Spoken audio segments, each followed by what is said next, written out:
Lab-grown chocolate coming to a supermarket shelf near you. Cadbury's parent company Mondelíz isn't just watching lab-grown cocoa, they're backing it quietly. An Israeli startup called Celeste Bio has figured out how to take cells from a single cocoa bean, float them in steel vats filled with water, sugar and vitamins, and multiply them into cocoa, butter and solids. No tree, no soil, no sun. The first pilot launches are already scheduled for US, UK, Canada and Australian supermarkets in 2027. The sales pitch is predictable, climate-proof, child labour-free, consistent supply. But here's what they won't say. This chocolate has never fermented under the sky, never been held by human hands. And once a bean becomes a cell line in a bioreactor, it stops being food and starts being intellectual property. So the real question isn't whether it tastes the same, it's who owns the recipe when nature is no longer part of the process.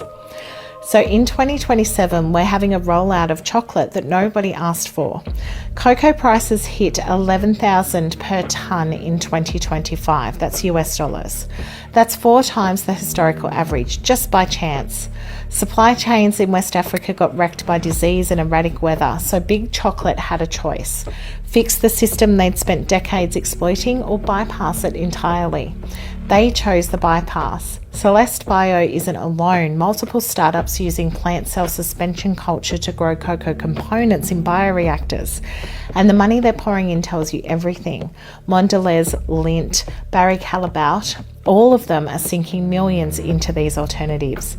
A Rabobank report confirmed manufacturers are moving from niche experiments to strategic initiatives. This isn't a one-sided project anymore, and it didn't start with a price spike.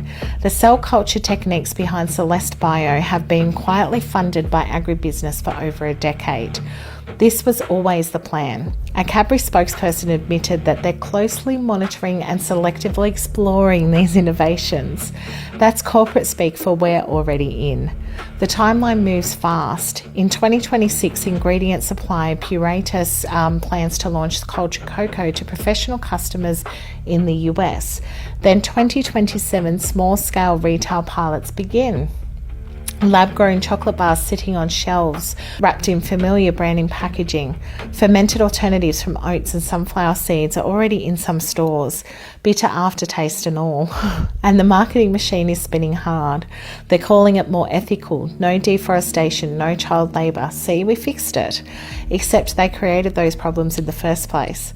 Decades of underpaying farmers, squeezing margins, forcing communities into poverty.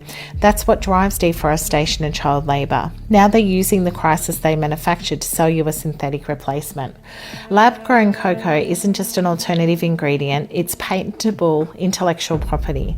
You can't patent a cocoa tree. Nature doesn't belong to any corporation. But isolate a cell line, engineer a specific growth medium, and develop a proprietary processing method, and suddenly you can own it. Mondelíz and others aren't just buying ingredients, they're building patent portfolios. Once chocolate becomes a proprietary formula, the food itself is privatised. Think about what that means. 5 to 6 million smallholder farmers depend on cocoa, mostly in West Africa. If demand for real cocoa collapses, these communities lose everything. Not because their product was inferior, because they got outmanoeuvred by a lab. Fairtrade's executive director called it shameful. Companies spent decades fighting against fair pay and then turned around and invested millions in alternatives that cut farmers out completely.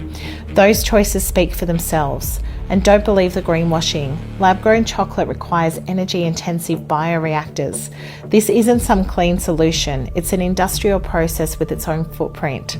But the deeper loss is something that you can't measure in carbon credits. Cocoa's complexity comes from soil, climate, fermentation, the particular mix of microbes on a farm in Ghana or Ecuador. No vat can replicate that. What's lost is the tradition, the relationship between grower and eater. When you control the seed, you control the food system. When you patent the cell, you own the supply chain from lab to shelf.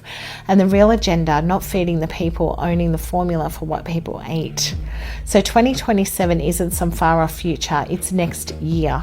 The companies behind your favourite chocolate bars are already pivoting. They're counting on you, not reading labels, not asking questions, just unwrapping and consuming. Real chocolate comes from a tree grown in dirt, harvested by people. Synthetic chocolate comes from a bioreactor owned by a corporation designed for profit. The simplest act of resistance is knowing your food. Read the label, choose real.